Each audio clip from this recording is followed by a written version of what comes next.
Yan, i-stickeran natin yung sidecar natin sa Barako Kawasaki Barako CB5 kasi kailangan para makita sa gabi.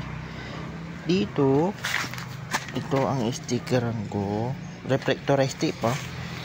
Yan, tapos ito, tapos iniisip ko dito, tapos dito din, then yung ito din dito, tapos dito. Yan, tapos sa side naman,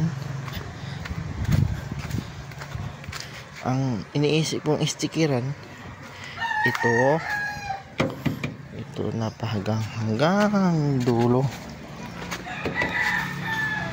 Tapos ito, tapos ito, tapos ito din, ito. Parang ito o ito.